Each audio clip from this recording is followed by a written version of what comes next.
सर्वसामान्य शेतकऱ्यांना कर्जमाफीची गरज आहे। शेतकरी लबाड आहे, शेतकरी बँकेचे पैसे भरत नाही, शेतकरी बुडवा आहे। शेतकऱ्यांनी बँकेने कर्ज दिलं नाही पाहिजे। बँकेच्या दारात गेलं तर बँक म्हणते शेतकऱ्यांना कर्ज देणार नाही। शेतकरी फक्त कर्जमाफीची वाट पाहतोय। कुठेही गेलं का सांगायचं शेतकऱ्याचं लबाडदार कुणीच नाही। अरे कुठपर्यंत चालायचं हे? शेतकऱ्यांना काय हवस आहे का असं करायची? आज एसीमध्ये गप्पा बसून सर्वसामान्य शेतकऱ्यावर तुम्ही बोलता।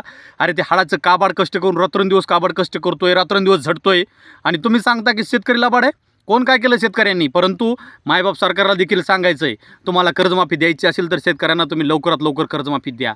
शेतकऱ्याचं भांडवल करू नका, कारण आज सर्वसामान्य शेतकरी किती टेन्शनमध्ये तुम्हाला काय माहिती असेल। अरे आज तुम्ही चॅनलच्या वेगवेगळ्या डिबेटवरचं परवा दिवशी मी एक डिबेट ऐकलं, शेतकऱ्यांना कर्जमाफीची गरज काय, शेतकऱ्यांना तुम्ही कर्जमाफीची सवय लावली असे मान्यवर येऊन चॅनलच्या डिबेटमध्ये बोलतात। अरे आम्हाला काय गरज आहे? शेतकऱ्यांना कर्जमाफीची गरजच नाही आहे। परंतु तुम्ही जर ते आमच्या शेतकऱ्यांकडे जे पीक येतं त्या पिकाला जर व्यवस्थित भाव दिला तर आम्हाला गरज नाही हो। कोण म्हणतं आम्हाला गरज आहे? परंतु आमचं जे वावरामध्ये जे निघणारं पीक आहे त्याला उत्पादना आधारित त्याला भाव दिला पाहिजे। आज आमचे जे पिकं येतात त्या पिकांना आम्हाला किती झटावं लागतं, त्याला किती खर्च येतो त्याला आम्हाला माहिती आहे। आणि तुम्ही एसीच्या गप्पामध्ये बसून आणून तुम्हाला कळणार नाही ती। माझी तुम्हाला विनंती आहे, तुम्ही असं बोलताना थोडं विचारपूर्वक बोलत जा। बँकेच्या दारात गरज, बँकेचा कर्मचारीसुद्धा म्हणतो शेतकऱ्यांना गरज काय आहे, शेतकरी बुडवे येतं, शेतकऱ्यांना फक्त कर्जमाफीचीच वाट बघायची। नाही होत असं। कुठेही जाऊन द्या शेतकऱ्याचा आज अपमान केला जातो। कशामुळं? फक्त ते कर्जमाफीमुळं। अरे गरज नाही त्याला आम्हाला त्या कर्जमाफीची, परंतु आमच्या पिकाला रास्त भाव द्या। आज आमच्या पिकामध्ये आम्ही किती रात्रंदिवस झटतोय। अरे तुम्ही आज नोकरदाराला जसं फिक्स पगार दिलाय ना, नोकरदाराला तुम्ही पॅकेज दिले ना, त्याप्रमाणे आम्हाला भाव द्या ना। आम्ही म्हणणार नाही तुम्हाला कर्जमाफी द्या आणि काही करा, परंतु आमच्या मालाला योग्य भाव नसल्यामुळे, हे फक्त सरकारच्या ध्येय धोरण नसल्यामुळे आमच्या मालाला भाव राहत नाही आमचं म्हणणं आहे। आमच्या मालाला जर फिक्स भाव असते, आमच्या मालाला जर व्यवस्थित भाव असते उत्पादन आधारित, तर आम्ही आमचं कर्ज भरलं असतं आम्ही। परंतु नैसर्गिक आपत्ती कोणाच्या हातात आहे का? नाही। कुठं काही हातात आहे ते का? नाही। आणि मग याच्यामुळं आमच्यावर थोडी अडचण येते आणि आम्हाला ज्यावेळेस द्यायचं तेव्हा तुमचं सर्वसामान्यांच्या पोटातलं का दुखतो? तुम्हाला जे सरकारने 7वा वेतन आयोग लागू केला, 8वा वेतन आयोग लागू केला, आम्ही कधी बोललोत का यांना हे द्यायचं नाही त्यांना ते द्यायचं नाही? परंतु तुम्ही बघता येशीत बसायचं मस्तपैकी आणि तिथून गप्पा झोडायच्या, हे जमणार आहे का?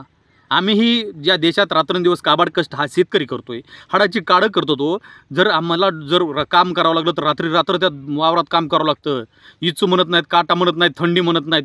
अहो काय कंडिशन असते ते आमचं आम्हाला माहिती। कधी बॅटरीची चार्जिंग जर उतरली ना, अंधारात दारं धरावं लागते आणि त्या अंधारात दारे धरताना जर मोबाईल जर पाण्यात पडला तर ते शेतकरी रात्रभर रडतो। तुम्हाला काय कळणार आहे हो त्या याची शेतकऱ्याची दुःखाची व्यथा? आणि तुम्ही सांगता शेतकऱ्यांना कर्जमाफी का करायची? अहो मला एक कळत नाही, तुम्ही सर्वसामान्य सगळ्याला गोड, शेतकरी हा महाराष्ट्रातलाच भाग आहे। सर्वसामान्य शेतकऱ्यांना बाहेर बघा ना काय फॅसिलिटीज आहे। बाहेर जर बाहेरल्या राज्यात गेल्या तर किती किती फॅसिलिटीज, आपल्याकडे काय आहे? काहीच नाही। फक्त ऑनलाईन करा, अमकं करा, तमकं करा, काहीच नाही चालू। बाहेर तेलंगणासारख्या राज्यात जाऊन बघा शेतकऱ्यांना किती फॅसिलिटी येतात। आपल्या देखील सरकारने सर्वसामान्य शेतकऱ्यांना कोणतेही अवजार घेऊ द्या, कशा 75% दाखवा सबसिडी देऊन, ट्रॅक्टर घेण्यात काही 75% सबसिडी डायरेक्ट केलं पाहिजे हो।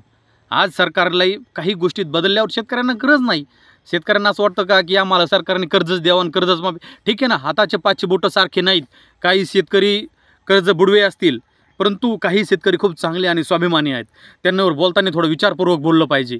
आणि बँकेत जर गेलं तर आज कशाचं कर्ज काढायला जर बँकेत गेलं ना तर ते कर्मचारी इतकं बोलतोय, मापाच्या बाहेर बोलतोय। शेतकऱ्यांनी फक्त कर्जमाफीच बघायची, वाटच बघायची, त्यांना फक्त कर्जच घ्यायला लागतं, सरकार त्यांचं कर्ज बेडीतं आणि आम्हाला जसं काय चोरावाने बँकेत जाऊन म्हणायचं साहेब द्या ना। आणि ते असं इथपर्यंत चाललंय हो। नोकरदाराच्या बँकाच पाठीमागं कर्ज घेऊन पळतात, सर्वसामान्य शेतकऱ्याला कोण देत आहे? अहो त्यांना पार आम्ही आमच्या जमिनी घाण लिहून दिल्या तरी आम्हाला नॅशनल बँका कर्ज देत नाहीत। मग याच्यावर सरकारचं धोरण असावं का नसावं? ठीक आहे ना, आम्ही जर नाही कर्ज भरलं तर आमच्या जमिनीचं हे करा, पण तरी देखील आज देत नाहीत। आणि दुसरी अशी गोष्ट, सरकारला मायबाप विनंती आहे, तुम्ही आम्हाला कर्जमाफी द्यायची असली तर लवकर द्या। नुसतं आमचं खेळणं मांडू नका, भांडवल करू नका भाऊ आमचं, की सरकारने शेतकऱ्याला कर्जमाफी देणार आणि आमकं करणार आणि तमकं करणार। कधी करणार आहेत? आमची फार इज्जत गेल्यावर। आणि तुम्ही कर्जमाफी करीत जाऊ नका, काहीच करीत जाऊ नका। एक करायचं ते फक्त आमच्या पिकाला चांगले भाव द्या, सर्वसामान्य लोकांना चांगलं, म्हणजे तुम्ही जसं सरकार हे करताय तसं आम्हाला जगू देणार आहोत। सगळं व्यवस्थित फॅसिलिटी दिली, आम्हाला काय गरज आहे कर्जमाफीची? फक्त आमच्या सगळ्या मालाला, आमच्या जरा हे करणाऱ्याला आम्हाला व्यवस्थित जगू द्या. आणि बोलताना शेतकऱ्याविषयी थोडं प्रेमाने आदराने बोलत जा. आम्ही माणसाचे आम्हाला वाईट वाटतं, तुम्ही एसीत बसून आमच्यावर नका चांगलं बोलत जा जरा. आम्हाला मन भावना सगळे काबाड कष्ट करतो, आम्ही पिकतो म्हणूनच तुम्ही एसीत बसून खातात राहो. आणि तुम्ही 5 पैसे देतात, पण तुम्हाला सरकारचे पेमेंट किती येतं, आम्हाला किती येतं, आम्हाला झटाव किती लागतं, रात्रंदिवस काबाड कष्ट करावं लागतं.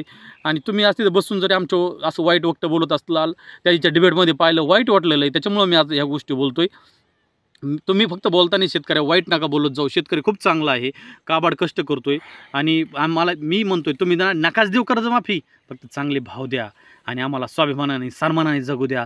एवढंच बोलतो, थांबतो. जय हिंद, जय महाराष्ट्र, जय शेतकरी.